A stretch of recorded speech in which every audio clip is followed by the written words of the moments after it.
Welcome to episode 25? Yeah, episode 25 of Hardcore WoW and Stoicism, in which we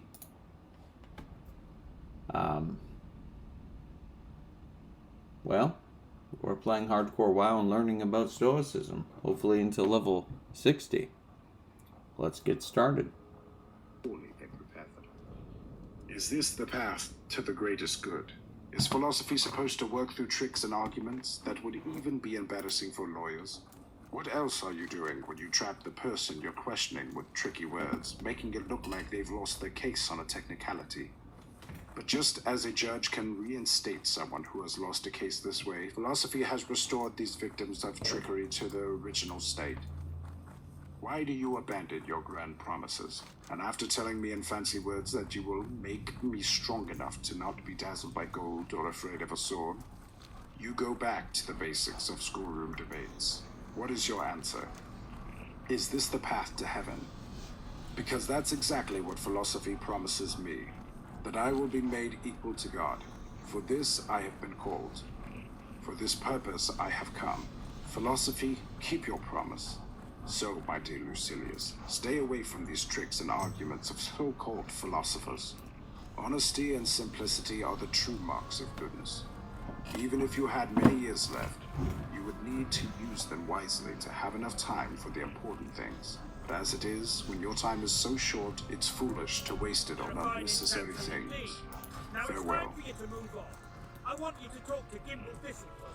Letter 49. On the shortness of life.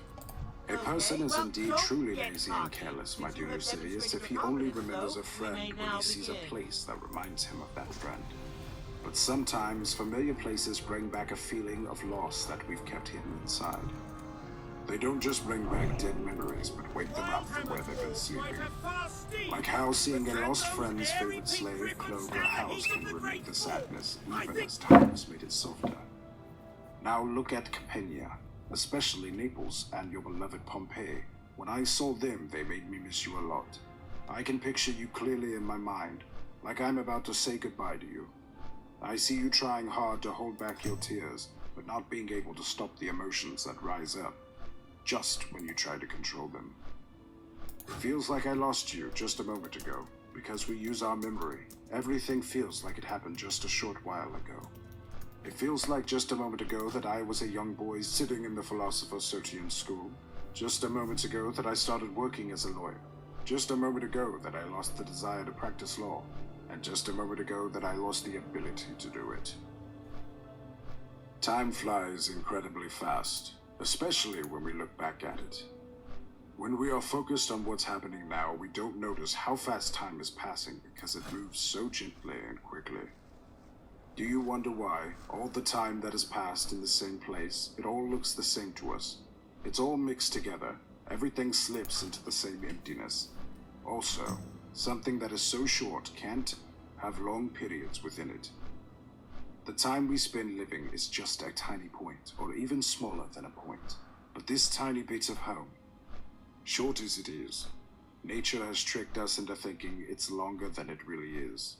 She has divided it into parts like infancy, childhood, youth, and gradual slope from youth to old age, and old age itself to yet another part.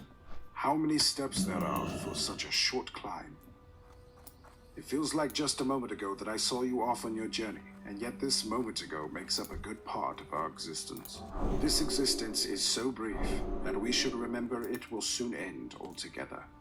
In other words, time didn't seem to go by so quickly. Now it seems to fly by faster than I can believe. Maybe because I feel that the end is getting closer, or maybe because I've started to notice and count my losses. For this reason, I'm even more upset that some people spend most of the short time on things that don't matter. Time that, no matter how carefully we protect it, isn't enough even for the important things. Cicero said that even if he had twice as many days to live, he wouldn't have time to read the lyric poets. You could say the same thing about people who study complicated arguments, but they are foolish in a sadder way. The lyric poets admit that they were writing for fun, but these people think they are doing something serious. I'm not saying you shouldn't look at these complex arguments, but you should only glance at them. like saying a quick hello at the door, just to avoid being tricked into thinking they're really valuable. Why stress yourself out and lose weight over some problem that it's smarter to ignore than to solve? When a soldier is relaxed and traveling at his own pace, he can stop to look at small things along the way. But when the enemy is close behind and the order is given to speed up, he has to throw away everything he picked up during the peaceful times. I don't have time to figure out the tricky details of words or to show off how clever I am with them. Look at the enemy gathering, the gates locked tight, and weapons ready for battle. I need a strong heart to listen to this noise of battle all around me without flinching. Everyone would rightly think I was crazy if, while the older men and women were piling up rocks for the walls, and the young men in armor inside the gates were waiting or even asking for the order to attack, and the enemy's spears were shaking our gates, and the ground was trembling with mines and tunnels, I sat there doing nothing, asking silly questions like, what you haven't lost, you still have. But you haven't lost any horns, so you must have horns, or other nonsense like that. And yet, you might think I'm just as crazy if I spend my energy on that kind of thing, because even now I'm under siege. But in the first case, the danger would only be from the outside, with a wall between me and the enemy. But now, the danger of death is right here with me. I don't have time for such foolishness. I have a big task ahead of me. What should I do? Death is close behind me, and life is slipping away. Teach me something to help me face these troubles. Help me stop trying to run away from death, and help me stop letting life slip through my fingers. Give me the courage to face hardships. Make me calm in the face of what I can't avoid. Help me make the most of the short time I have. Show me that the value of life doesn't depend on how long it is, but on how well I use it. Also show me that it's possible, or even common, for someone who has lived a long life to have actually lived very little. Tell me when I lie down to sleep, you might not wake up again. And when I wake up, you might not go to sleep again. Tell me when I leave my house, you might not come back. And when I come back, you might not leave again. You're wrong if you think there's only a thin line between life and death on a sea voyage. No, that line is just as thin everywhere. It's just that we don't always see death so close by, but he's always just as near.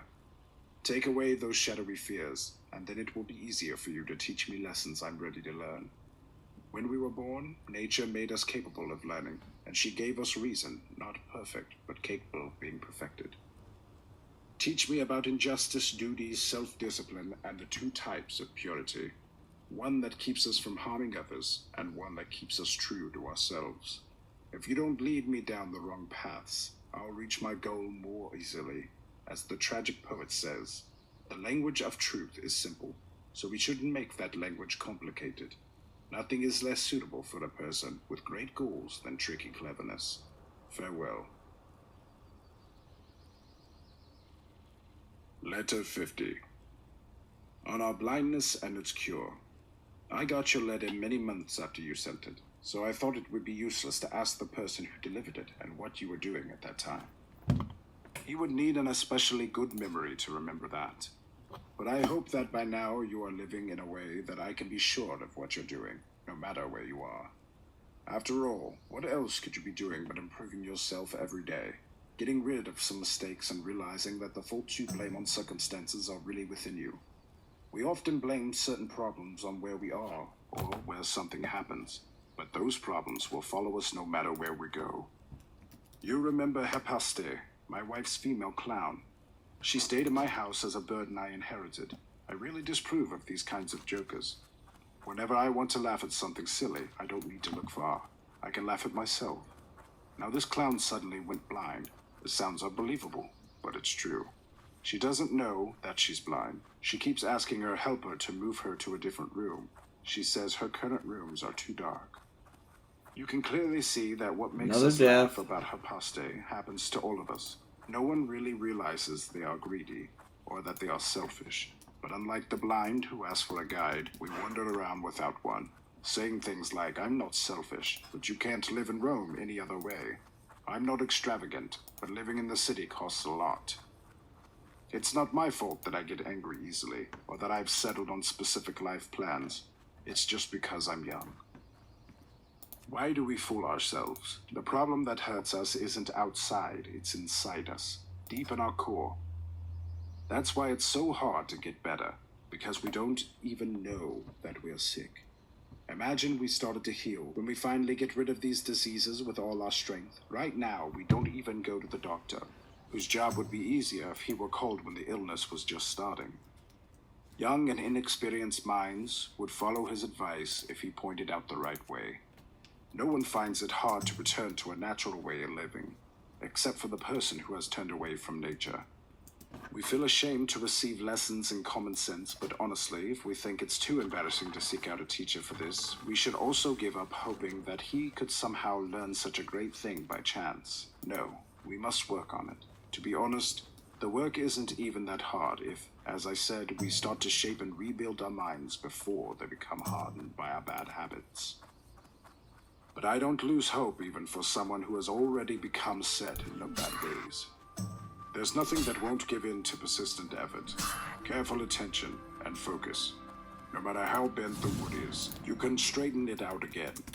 Heat can straighten curved beams, and wood that grew in a different shape can be made to fit our needs. So how much easier should it be to shape the mind, which is flexible and more moldable than any liquid? After all, what is the mind but air in a certain state? And you see that air is more adaptable than any other material because it's lighter and more fluid. There's nothing, Lucilius, that should stop you from having good hopes for us, just because we are still struggling with bad things or because we've been stuck with them for a long time. No one starts out with a good mind. It's always the bad mind that takes hold of us first. Learning virtue means unlearning vice. We should be even more determined to free ourselves from our faults because once we gain what is good, it stays with us forever. Virtue cannot be unlearned. Things that don't belong together find it hard to stay together, so they can be pushed out and getting rid of. Things that naturally belong together stay faithfully. Virtue is natural, vice is against nature and hostile to it. But even as those virtues, once accepted, cannot leave or are easy to keep, the first steps toward them are difficult because it's natural for a weak and sick mind to fear what it doesn't know. That's why the mind must be forced to take the first step. After that, the cure doesn't seem so bad, because as soon as it starts healing us, it also starts to feel good. Most cures are only enjoyable after we've recovered, but the medicine of philosophy is both healing and pleasant at the same time. Farewell. Letter 51. On Bae and morals. Everyone does the best they can, my dear Lucilius. You have Mount Etna, that tall and famous mountain in Sicily. Though I'm not sure why Messala, or maybe it was Volgius, I've been reading both, called it unique. Since many places have volcanoes, not just the tall ones where it's more common because the fire tends to rise high, but also in lower areas. As for me, I've had to settle for Bae. I left it the day after I got there because Bae is a place to avoid. Even though it has some natural benefits, luxury has taken it over. You might ask, should any place be avoided completely? Not really. But just like a wise and honest person might prefer one style of clothing over another, not because they hate a particular color, but because some colors don't suit someone who lives simply. I'm about to get the best enchant in the game. I'm the best hammer in my class. I'll be the only person in Skull Rock with this enchantment, probably. Certainly on this hammer. They wouldn't choose Canopus. That have worked to pull that doesn't off. stop anyone from living simply, or Bae either, because both places have become centers of vice. In Canopus, people indulge in luxury to the max. In Bae, they're even more relaxed about it, as if the place itself encourages a certain amount of bad behavior. We should choose places that are healthy not just for our bodies, but also for our character. Just like I wouldn't want to live in a place that feels like torture, I also wouldn't want to live in a place that feels like a party all the time. Seeing people wandering drunk along the beach, hearing the wild partying of people on the boats, the lakes filled with loud songs, and all other ways that luxury, when it's freed from the rules, not only sins but shows off those sins. Why would I want to see all that? We should make sure to get as far away as possible from things that tempt us to do wrong. We need to toughen our minds and keep them far from the attractions of pleasure. Just one winter in Campania softened Hannibal, weakening the hero who had triumphed over the snowy Alps. He won with his weapons, but was defeated by his vices. We also have a war to fight, a kind of war where there is no rest or break. The first things we have to conquer are pleasures, which, as you can see, have even overtaken the strongest of people. If someone understands how big the challenge is that they've taken on, they'll see that there's no room for laziness or softness. What do I have to do with those hot baths or steam rooms where they trap in the dry heat to sap your strength? Sweat should come after hard work. Imagine we did what Hannibal did. Stopped fighting and started pampering ourselves. Everyone would rightly blame us for being lazy at the wrong time, which is dangerous even for someone who has already won, let alone someone who is still fighting to win. And we have even less right to do this than those who follow the Carthaginian flag, because our danger is greater if we slow down, and our work is harder even if we push ahead. Fortune is fighting against me, but I won't follow her orders. I refuse to submit to her control. In fact, I'm shaking off the yoke she's put on me, which takes even more courage. The soul shouldn't be pampered. Giving in to pleasure means giving in to pain, to hard work, to poverty. Ambition and anger will demand the same power over me as pleasure, and I'll be torn apart. Or rather, pulled in different directions by all these conflicting desires. I've set my sights on freedom, and that's the reward I'm working for. And what is freedom, you ask? It means not being a slave to any situation, any pressure, any random chance.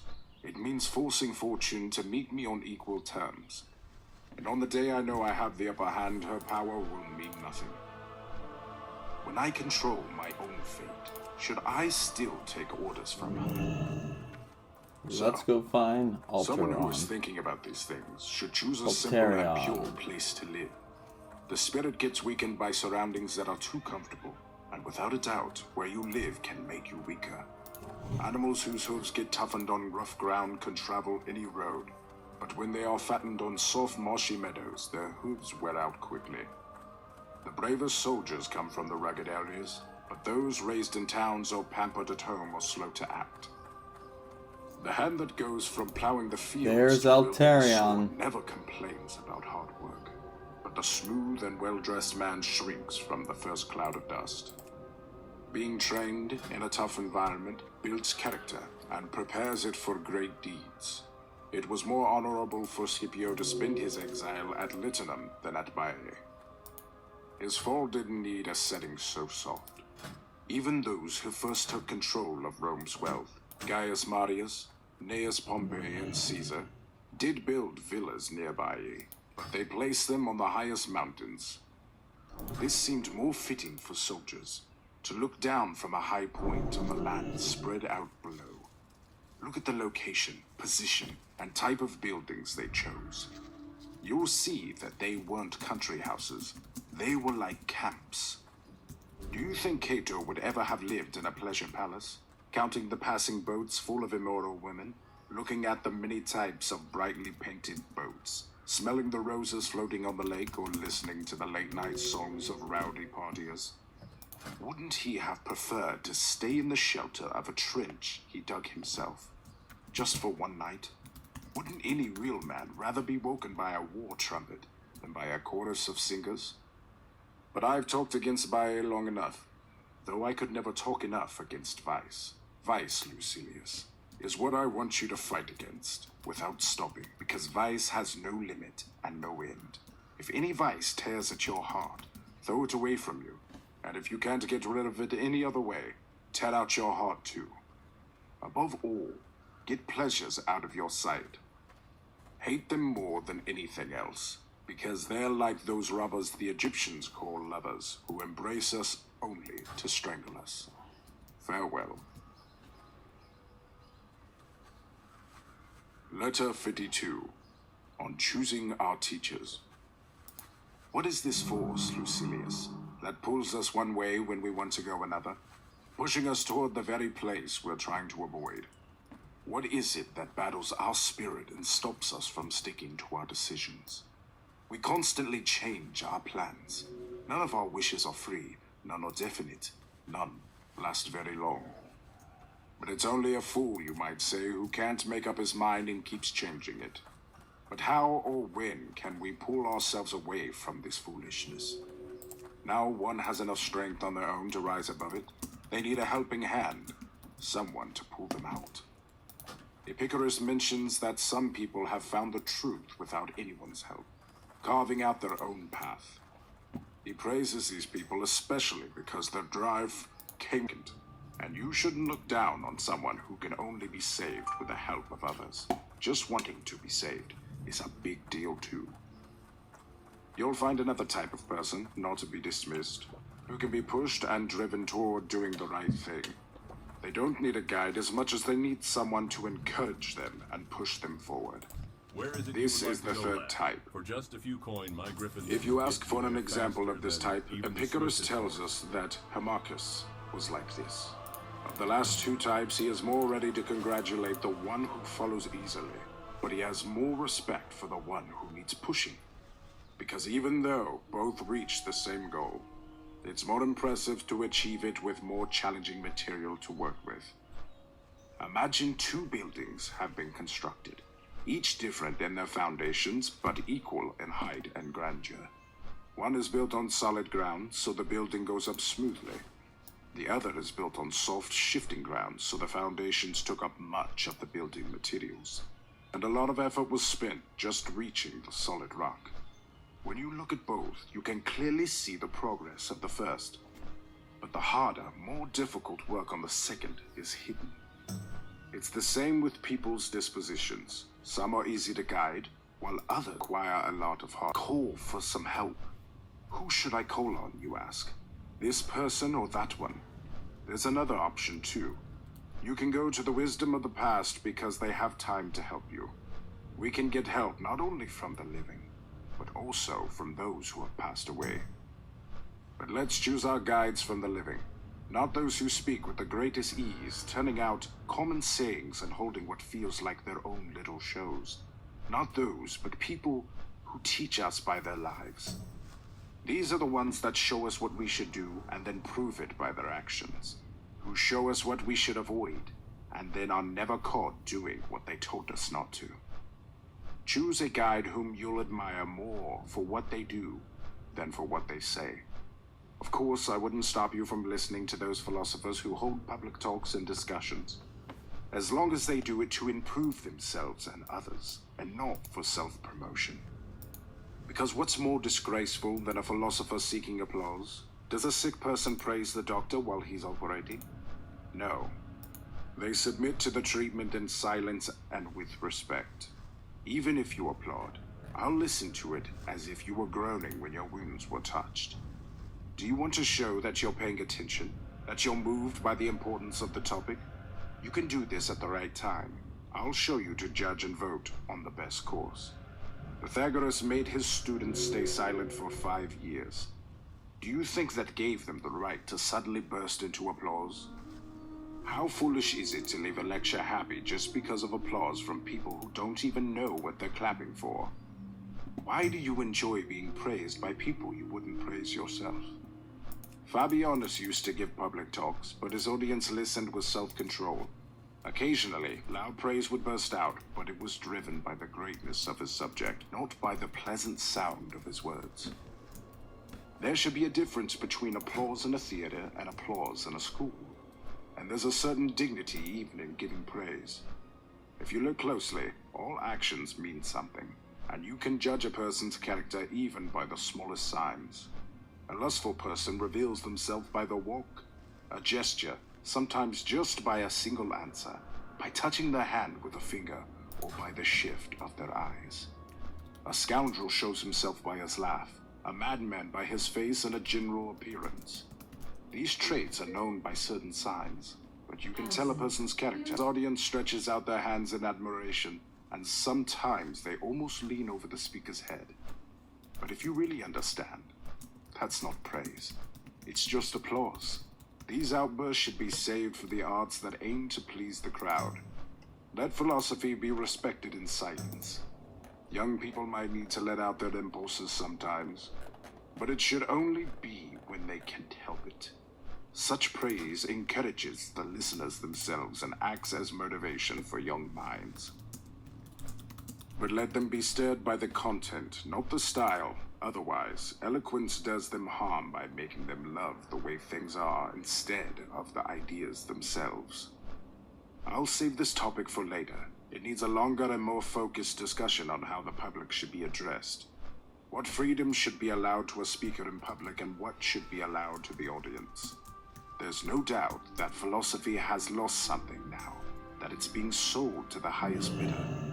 But it can still be found in its purest form, if the person presenting it is a true teacher, not just a seller. Farewell. Letter 53. On the faults of the spirit. You can talk me into almost anything right now, because I recently got talked into traveling by sea. We set sail when the sea was calm, but the sky was heavy with dark clouds, the kind that usually brings rain or storms. Still, I thought the short trip from Puteoli to your beloved Parthenon wouldn't take long, even with the uncertain weather. So, to make the journey quicker, I headed straight out to sea toward Nissus, planning to skip all the bays and inlets. But when we were far enough out that it didn't matter if we turned back or not, the calm weather that had lured me in disappeared. The storm hadn't hit yet, but the waves were starting to pick up, coming in faster. I asked the pilot to get me to shore somewhere, but he said the coast was rough and dangerous, especially in a storm. He feared a dangerous shore more than anything else. But I was feeling too powerful to care about the danger. I was hit with a slow, miserable seasickness that didn't even bring any relief. The kind that makes you feel sick without actually throwing up. So I insisted that the pilot head for the shore, no matter what. When we got close, I didn't wait for the boat to be properly turned or anchored, as the poet Virgil would have advised. I remember my old habit of jumping into cold water and still wearing my cloak. I plunged into the sea like a true cold water bather. What do you think I felt? Scrambling over the rocks, trying to find a path, or make one myself? I finally understood why sailors are so afraid of land. It's hard to describe what I went through when I couldn't even stand myself. Now I understand why Ulysses got shipwrecked so many times. It wasn't just because the sea god was angry with him. He probably got seasick like I did. From now on, if I have to travel by sea, I'll probably only reach my destination in 20 years.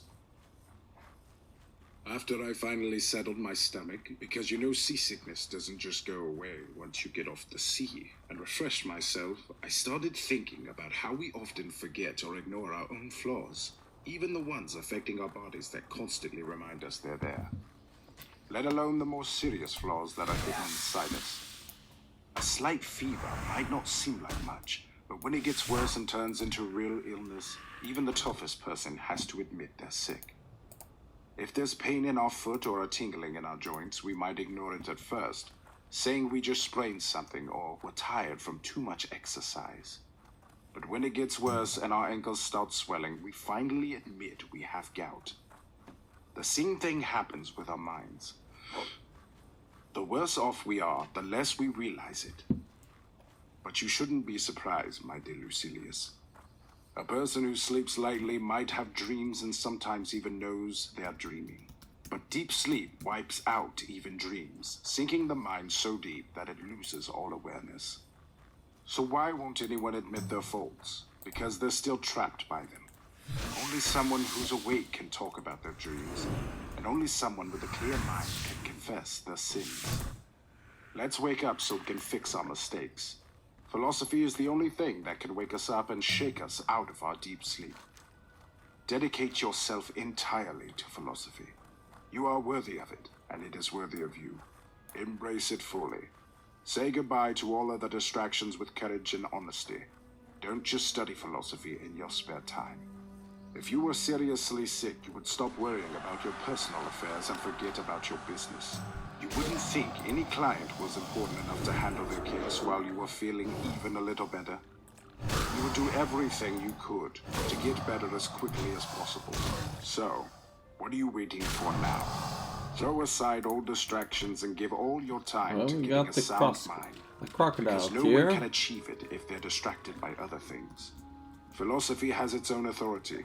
It sets its own schedule and doesn't allow others to decide when to pay attention to it. It's not something to be done just occasionally, but something to practice every day. Philosophy is the master, and it demands our full attention. Alexander, when a city offered him part of their land and half their wealth, replied, "I came to conquer Asia, not to accept what you might give, but to let you keep what I might leave behind." Philosophy says the same thing to all other pursuits. I'm not here to accept whatever time you have left over. I'll let you keep whatever time I leave behind.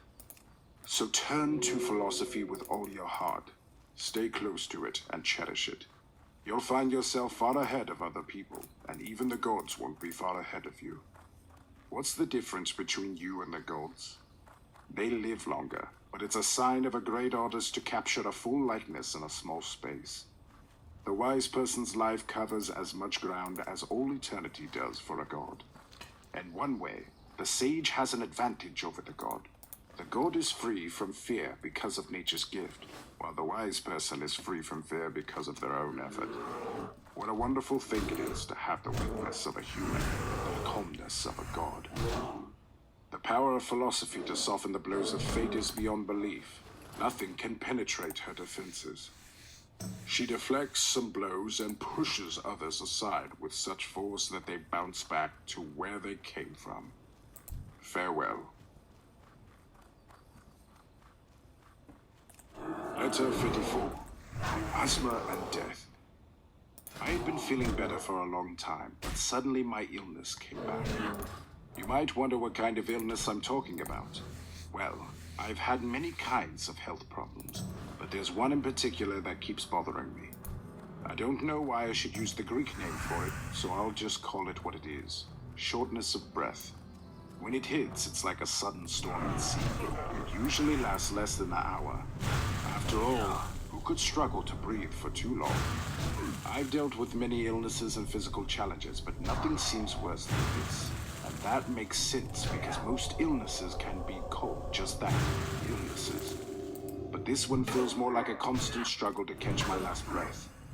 That's why doctors say it's like practicing how to die, because one day the breath that's always been difficult will finally succeed in stopping altogether. You might think I'm writing this with a light heart because I've recovered, but it would be silly to be happy about getting better as if I've won something. It's like a person thinking they've won a court case just because the trial got postponed. Still, even in the middle of struggling to breathe, I kept my mind calm and strong. I told myself, does death keep testing me? Let it. I've been testing death for a long time.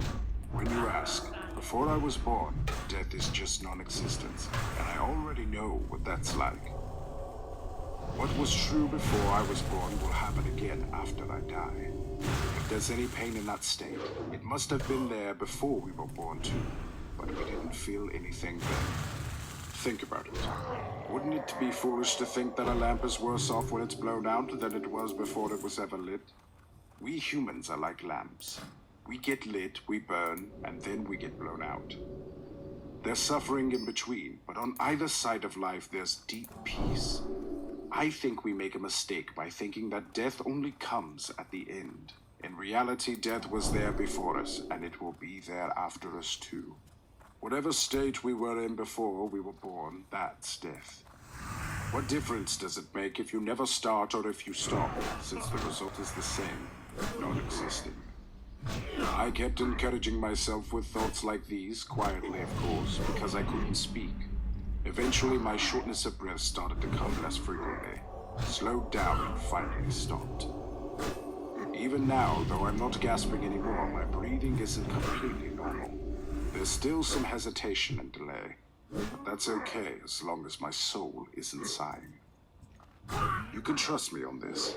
I'll never be afraid when the final hour comes. I'm already prepared and don't plan too far ahead.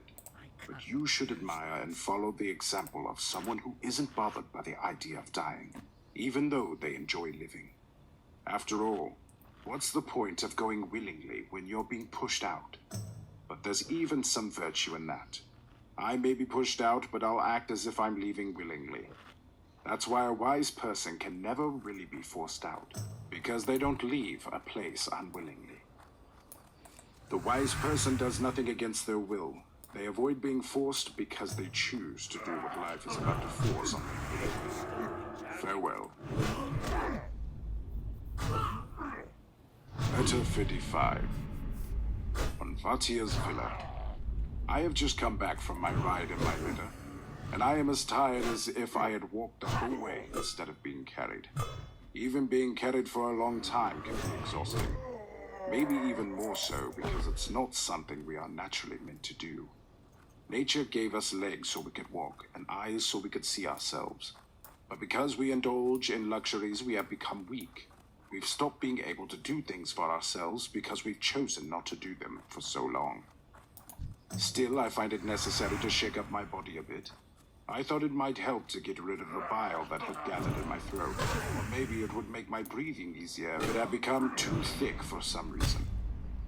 So I insisted on being carried for longer than usual, along a beautiful beach that curves between Cumae and Servilius, Vatia's villa.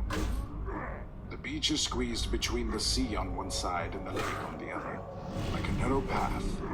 The sand was packed down firm because of a recent storm. As you know, when waves crash hard against the beach, they press the sand down. But when the weather stays calm, the sand becomes loose because it dries out and loses its moisture. As usual, I began looking around for something that might be useful to me when I saw the villa that used to belong to Vatia. This is where the famous Praetorian millionaire spent his old age. He was famous for nothing but living a quiet life, and people thought he was lucky because of that. Whenever others were ruined by being friends with Asinius Gallus, or by hating Sejanus, and later being close to him, since it was just as dangerous to offend him as it was to be friends with him. People used to say, "Oh, Vatia, you alone know how to live." But Vatia didn't really know how to live. He only knew how to hide. And there is a big difference between living in a quiet life and being idle. So every time I passed his villa while he was still alive, I would say to myself, "Here lies Vatia."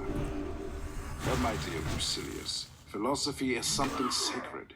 Something to be honored, so much so that even a fake person of it can seem pleasing. Most people think that someone who has withdrawn from society is free from worries and lives for himself is truly living. But only a wise person can really enjoy these things. Can someone who is constantly worried know how to live for himself? Does he know how to live at all? A person who has run away from responsibilities and other people, who hides away because his desires have made him unhappy, isn't living for himself. He's living for his stomach, his sleep, and his pleasures, and that's the most shameful way to live. Just because someone doesn't live for anyone else doesn't mean he's truly living for himself. Still, there is something to be said for being steadfast and sticking to one's purpose. Even laziness, if it's consistent, can seem to have a kind of authority. I can't describe the villa in detail because I've only seen the front and the parts that are visible to anyone passing by. There are two large man-made caves, as big as the biggest hall. One that never gets sunlight and the other keeps the sunlight until it sets. There's also a stream running through a grove of plane trees, fed both by the sea and Lake Acheron.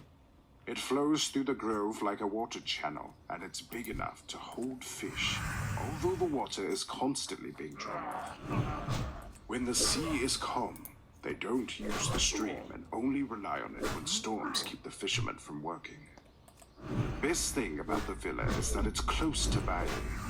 It doesn't have the problems of that resort, but still enjoys its pleasures. I understand the appeal of this place, and I think it's a villa suitable for any season. It faces the west wind and blocks it so that Bae doesn't get it. So, it seems Vatia wasn't foolish when he chose this place to spend his last years. But really, the place where you live doesn't do much to make you peaceful.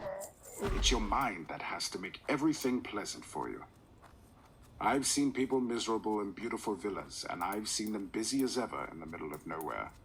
So don't think your life is any worse just because you're not in company. And why aren't you there? Just let your thoughts wander, even to this place. You can connect with your friends even when they're far away, as often as you want, and for as long as you want. We actually enjoy our friends' company more when we're apart from them. When we're together, we take it for granted, because we can talk or sit together anytime we want. But when we're apart, we appreciate our friends more.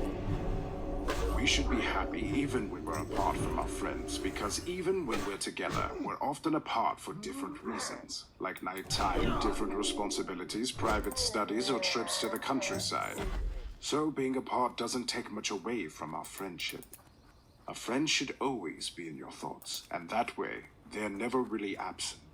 You can see anyone you want every day in your mind. So I want you to share your studies, meals, and walks with me. Our thoughts should have no limits. I see you, my dear Lucilius, and at this moment I hear you. I'm with you so much that I'm wondering if I should start sending you short notes instead of letters.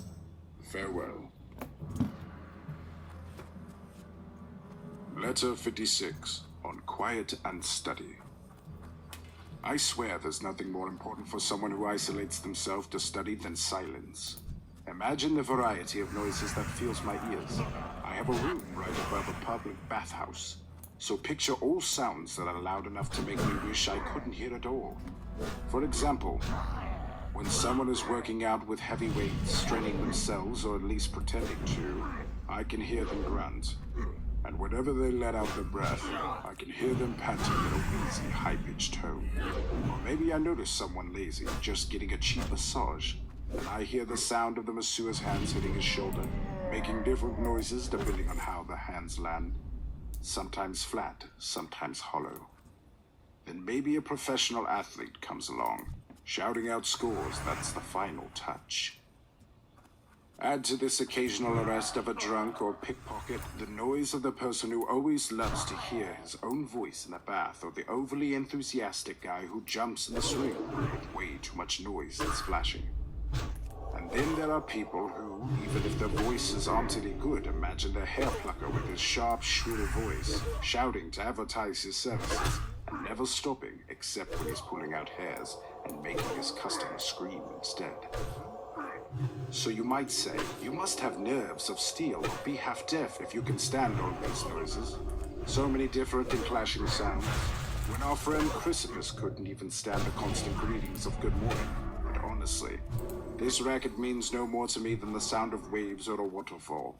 Although you might remind me that some people once moved their city just because they couldn't stand the noise of waterfall. Words distract me more than noises, because words demand attention.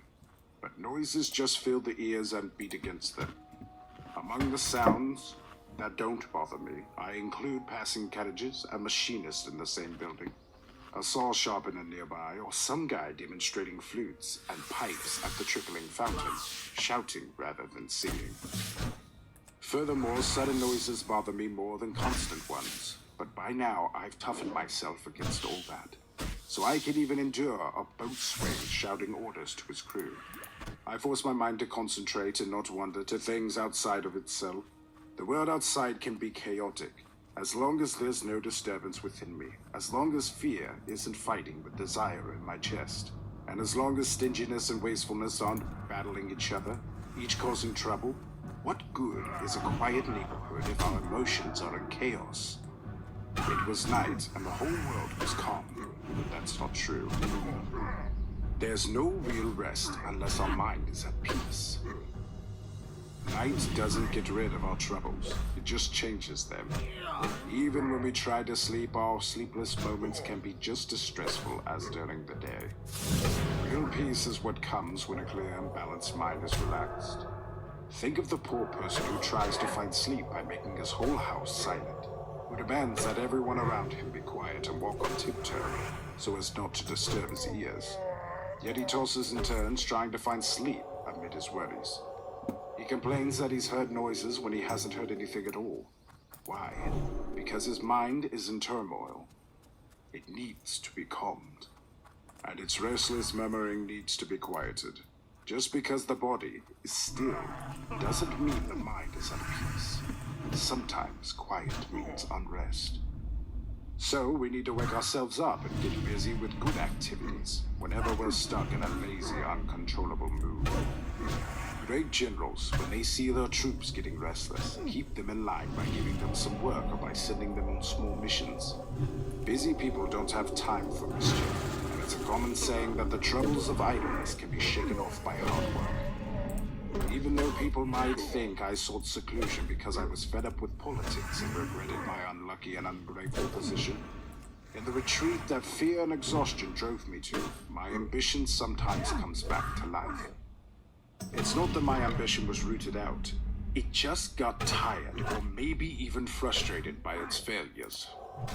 The same goes for luxury, which sometimes seems to have left us. But then, even after we've claimed to live simply, it starts to bother us again. And in the midst of our frugality, it searches for the pleasures we've only left behind, not condemned. And the quieter it comes, the stronger it is. All open vices are less dangerous. A disease is also closer to being cured when it shows itself and reveals its strength. The same is true for greed, ambition, and other evils of the mind. Believe me, they do the most harm when they're hiding behind a pretense of health. People think we're in retirement, but we're not. Because if we've truly retired, if we've truly signaled our retreat, and if we've scorned external distractions, then, as I said before, no external noise will distract us. No music from people or birds can interrupt good thoughts once they're firm and strong. The mind that flinches at words or sudden sounds is unstable and hasn't yet retreated into itself. It carries within it some anxiety and deep-seated fear, which makes it vulnerable to worry. As our Virgil says, I, who once never flinched at the spear or the clashing armor of the crowded enemy, now tremble at every sound, fearing both for my child and the burden I carry. This man in his first state is wise. He doesn't fear the brandished spear, the clashing armor, or the noise of a city under attack. This man in his second state is ignorant. He fears for his own concerns and turns pale at every sound. Any noise seems like a battle cry and throws him into panic. The slightest disturbance makes him breathless with fear. It's the burden that makes him afraid.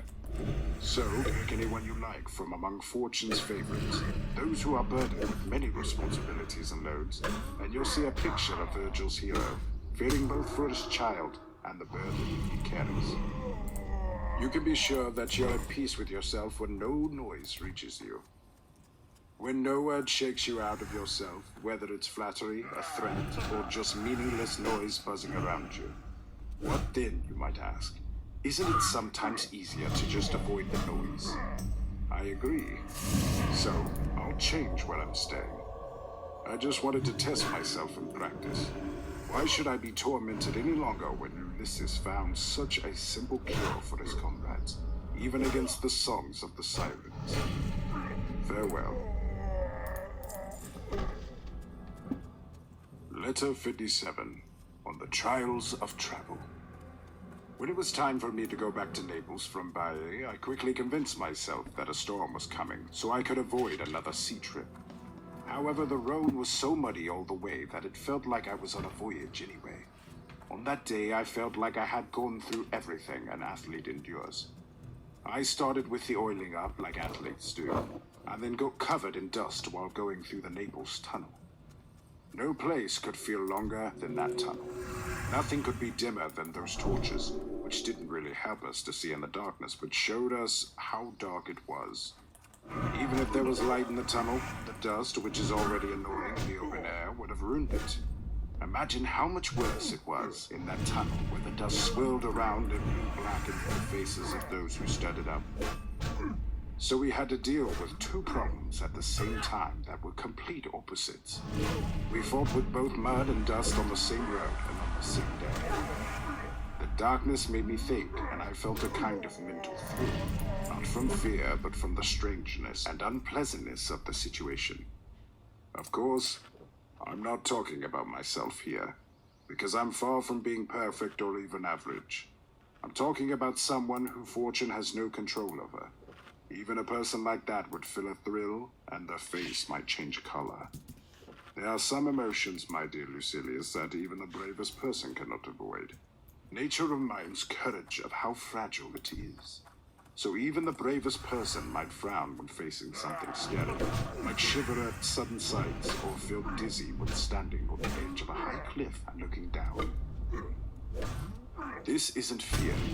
It's a natural feeling that reason cannot completely get rid of. That's why some brave people who are willing to shed their own blood can't stand to see the blood of others. Some people faint at the sight of a fresh wound. Others react the same way when they see an old wound that's festering. And some people would rather take a sword hit themselves than watch one happen to someone else. So like I said, I felt a certain change in myself, though it wasn't exactly confusion. Then as soon as I saw daylight again, my good spirits came back with me even thinking about it. I started to wonder how foolish we are to feel some things more or less than others, when they all end the same way. After all, what difference does it make whether a watchtower or a mountain falls on us? You'll find there's no difference at all, but still some people fear one more than the other, even though both would be just as deadly. It shows that fear isn't about the result, but the cause. We got the crystal. I'm talking about the Stoics now, who say that if a man is crushed by something heavy, his soul can't survive and just scatters because it didn't have a clear way to escape. That's not what I mean. I think those who believe that are wrong. Just like fire can't be crushed because it finds a way around the edges of whatever is trying to smother it. Just like air can't be hurt by slaps or blows or even cut, but just moves around whatever's in its way. In the same way, the soul which is made of the finest particles can't be trapped or destroyed inside the body. Instead, because it's so delicate, it will find a way out through whatever's crushing it. Just like lightning can strike a flash over a wide area but still finds a way back through a small opening, the soul, which is even more delicate than fire, can escape through any part of the body. So this brings us to the question, can the soul be immortal? But know this, if the soul survives after the body is crushed, then it can't be crushed out, because it doesn't die. For something that's immortal can't be harmed, and nothing can hurt what lasts forever. Farewell. Letter 58, on being. Today I realized how limited and poor our language is. We were talking about Plato and many topics came up that needed names but didn't have any. And there were other things that once bad names have lost them because we were too picky about using them. But who can afford to be picky when language is so limited? There's an insect the Greeks call ostrus that drives cattle wild and scatters them all over the fields.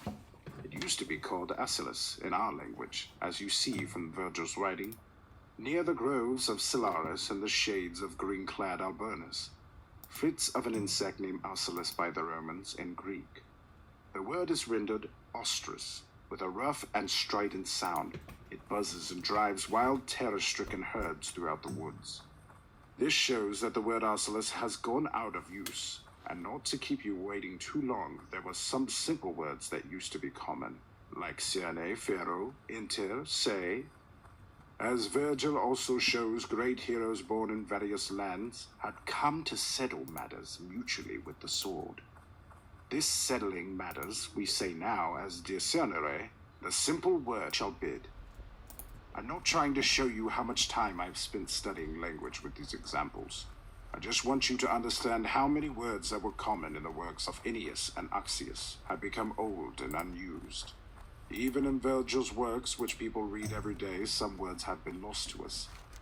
You might ask, what's the point of this introduction? I won't keep it a secret. I want to use the word assentia with your approval. If I can't get that, I'll use it anyway, even if it annoys you. I have Cicero as my authority for using this word, and I consider him a strong authority. Just in time, If you want a adventurer. more recent example, I'll cite Fabianus, who was careful with his speech, refined and polished in style, making him suitable even for our picky tastes. I'm afraid they've But what planted can the we seed do, for dear him at the Lucilius? How else can we find a word for what the Greeks call asia, something essential, something that is the basic substance of everything? So please allow me to use the word essentia. However, I'll try to use this privilege sparingly. Maybe I'll just be happy knowing I have the right to use it. But what good will your permission do me if, despite it all, I can't express in Latin the meaning of the word that led me to complain about the poverty of our language? You'll find our Roman language even more limited when you discover that there's a one-syllable word I can't translate. What's this word, you ask? It's the word on. You might think I'm lacking in skill. You might think the word could easily be translated as quod est. But I notice a big difference. You're forcing me to turn a noun into a verb. But if I have to, I'll translate it as quod est Plato. According to a learned friend of ours, expressed this idea in 6 different ways. As he told me today, I'll explain them all to you. But first, let me point out that there's something called genus and something called species. Right now, we're looking for the primary idea of genus, on which all the others, the different species, depend, which is the source of all classification, the term under which universal ideas are included. We can reach the idea of genus if we start by going back from the specific examples, because that's how we'll be led back to the primary concept. Now, man is a species, as Aristotle says. So is horse, and so is dog. So we must find a common link for all these terms, one that includes them all and holds them under itself. And what is the link? It's animal. And so we begin to have a genus animal, which includes all the terms man, horse, and dog. But there are some things that have life, but are not animals. For example, plants and trees are considered to have life, which is why we say they live and die. So the term living things will be higher up, because both animals and plants fall into this category. However, some things lack life, like rocks. So we need another term that takes precedence over living things, and that's substance. I would classify substance by saying that all substances are either animate or inanimate. But there's still something superior to substance, because we speak of certain things as having substance and others as lacking substance. So what's the term for which these things come? It's what we recently gave an inaccurate name, that which exists. By using this term, we can divide things into species so that we can say that which exists either has or lacks substance. This is what genus is, the primary, original, and to play the word general. Of course, there are other genera, but they are special genera. For example, man is a genus, for man includes species by nations such as Greek, Roman, Parthian. By colors such as white, black, yellow, the term also includes individuals, Cato, Cicero, Lucretius. So, man falls into the genus category, as it includes many kinds. But as it's subordinate to another term, it falls into the species category. But the genus, that which exists, is general and has no term superior to it. It's the first term in the classification of things, and all things are included under it. The Stoics would put another genus ahead of this, even more primary. I'll discuss that shortly after proving that the genus we've talked about should rightly be placed first, as it can include everything. So I divide that which exists into these 2 species, things with and things without. Substance. There's no third category. And how do I divide substance? By saying it's either animate or inanimate. And how do I divide the animate? By saying certain things have a mind while others have only life. Or I could say it like this. Certain things can move, progress, and change position, while others are rooted in the ground. They're fed and grow only through the roots. Again, how do I divide animals? They're either perishable or imperishable. Some Stoics consider the primary genus to be something. I'll add their reasoning for this belief. They say in the order of nature some things exist and others do not. And even the things that do exist are still part of nature. These could be things like centaurs, giants, and other figments of the imagination, which have begun to take shape even though they have no real substance. But now I return to the subject I promised to discuss with you. How Plato divides all existing things into 6 different categories. Did you say The first tigers class aren't of real? that which exists cannot be grasped by sight. Out of nature, some things exist and others do not. And even the things that do exist are still part of nature.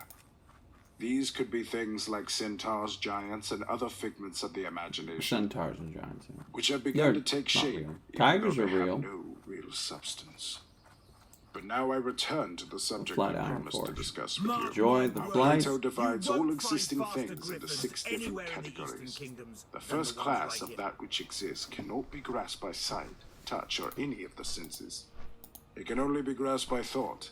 Any genetic concept, such as the idea of man, is not something the eyes can see, but a specific man, like Cicero or Cato, is visible. The term animal is not seen. It's only understood by thought. However, a particular animal like a horse or a dog can be seen.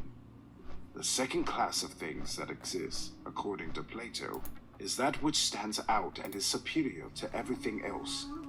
This, he says, exists in the highest degree. The word poet is used broadly for all writers of verse, but among the Greeks it's come to specifically mean one person. You know, when people say the poet, they mean Homer. So what is this supreme being? It's God, who is greater and more powerful than anyone else. The third class is made up of things that exist in the proper sense of the word. They are countless in number, but are beyond our sight. What are these, you ask? They are what Plato calls ideas, and from these all visible things are created. Poor thing drowned to Everything death. is fashioned according to their pattern. They are immortal, unchangeable, and inviolable. And this idea, or rather Plato's concept of it, is as follows. The idea is the external pattern of things created by nature. I'll explain this definition so you can understand it better. Suppose I want to make a picture of you. I use your appearance as the pattern for the picture, and this is what my mind uses as a guide in creating the artwork. The outward appearance which guides me is the idea. Nature has infinite numbers of such patterns. And men, fish, trees, according to which everything in nature is created. In the fourth place, we'll put form. And if you want to know what form means, you'll need to pay close attention. And you can blame Plato, not me, for the difficulty of understanding it. However, we can't make fine distinctions without facing challenges. A moment ago, I used the artist as an example. When the artist wants to paint Virgil, he looks at Virgil himself. The idea is Virgil's outward appearance, and that's the pattern the artist intends to capture. The thing the artist draws from this idea and includes in his work is the form. Do you ask what the difference is? The former is the pattern, while the latter is the shape taken from the pattern and embodied in the work. The artist follows one, but creates the other. A statue has a certain outward appearance. This appearance of the statue is the form, and the pattern itself has a certain appearance, which the sculptor gazes upon to fashion his statue. This is the idea. If you want another distinction, I'll say that the form is in the artist's work and the idea is outside his work. Not only outside it, but before it. The fifth class is made up of things that exist in the usual sense of the word. These things are the first that have to do with us. Here we have all things like men, cattle, and objects. The sixth class includes all that has a fictional existence, like void or time. Plato doesn't include things that can be seen or touched among the things he believes truly exist. These things are the first that have to do with us. Here we have all things like men, cattle, and objects, because they're always changing, constantly growing or shrinking. None of us is the same person in old age as we were in youth, nor the same person tomorrow as we were yesterday.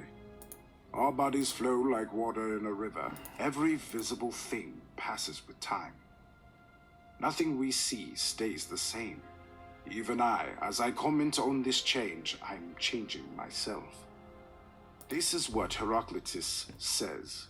We go down twice into the same river and yet into a different river. The river keeps the same name, but the water has already flowed by. Of course, this is more obvious with rivers than with people, but we humans also move along just as quickly, and it makes me wonder at our foolishness in becoming so attached to something as fleeting as the body, and in fearing that we might one day die when every moment means the death of our previous condition. Won't you stop fearing that something will happen once that really happens every day? So much for people, a substance that flows and falls, exposed to every influence. But the universe too, immortal and enduring as it is, changes and never stays the same. Even though it has everything within itself, it has it differently now than it had before. It keeps changing its arrangement. Very well, you say. But what good do I get from all this reasoning? None, if you want me to answer your question honestly. However, just as an engraver rests his eyes after a long, tiring work and enjoys a break, so should we sometimes give our minds a rest and refresh them with some kind of entertainment. But let even your entertainment be work, and if you're careful, you might find something useful in even the most unlikely places. That's what I do, Lucilius. I try to find and use something helpful from every field of thought, no matter how far it seems from philosophy. Now, what could be less likely to improve character than the subjects we've been discussing? And how can Plato's ideas make me a better person? What can I take from them that will help me control my desires? Maybe just the thought that all things that appear to our senses and excite us are, according to Plato, not even real. These things are therefore imaginary, and although they seem to be something real for the moment, they're neither permanent nor substantial. Yet we crave them as if they were eternal, or as if we would always possess them. We are weak, fragile beings, standing among unrealities. Therefore, let us turn our minds to things that are everlasting. Let us look to the ideal forms of all things that float above, and to the God who moves among them, planning how to protect from death that which he couldn't make immortal because of its substance, and overcoming the body's weaknesses through reason. For all things endure, not because they are everlasting, but because they are protected by the care of the one who governs everything. But that which is imperishable would need no guardian. The Creator keeps them safe, overcoming their weaknesses with his power, letting us despise everything so worthless that it makes us doubt whether it even exists at all.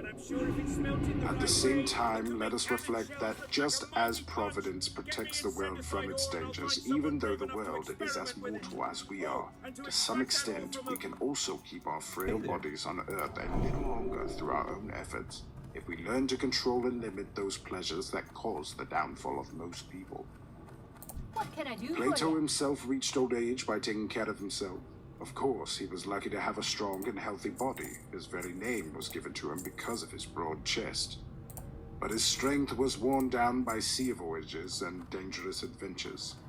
Yet by living frugally, by setting limits on his desires, and by taking careful care of himself, he reached a long life despite many challenges. Cinderite. You probably know that Plato had the good fortune, thanks to his careful living, to die on his birthday after exactly completing his 81st year.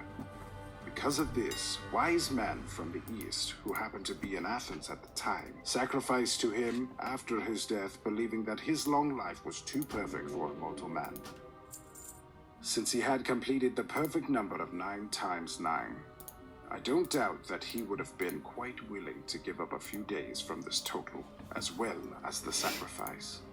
Frugal living can bring one to old age, and to me, old age is not something to avoid, nor is it something to crave. There is a pleasure in being with oneself as long as possible when one has made oneself worth enjoying. So the question we have to answer is whether one should avoid extreme old age and hurry the end, or wait for it to come naturally. A man who sluggishly waits for his fate is almost a coward. Just like someone who drinks a jar dry and even drinks the dregs is overly fond of wine. But we should also ask this question: is the end of life the dregs? Or is it the clearest and purest part? As long as the mind is unimpaired, the senses are still sharp, and the body is not worn out and dying before its time. Because it makes a big difference whether a man is lengthening his life or his death. But if the body is no longer useful, why shouldn't one free the struggling soul? Maybe one should do this a little before the end comes, in case when it's time he can't do it anymore. And since the danger of living in misery is greater than the danger of dying soon, he is a fool who refuses to risk a little time for a chance. Well, guys, we got the hammer. Few have lived through We extreme got the old age enchant. without losing their abilities, and many have lain useless, We're doing unable pretty to do good. anything. How much more That's cruel episode 25. do you think it is to have Hope you lost learned part of something your about life and have Stoicism as lost the well. right to end that life? All right. Bye-bye. Don't take this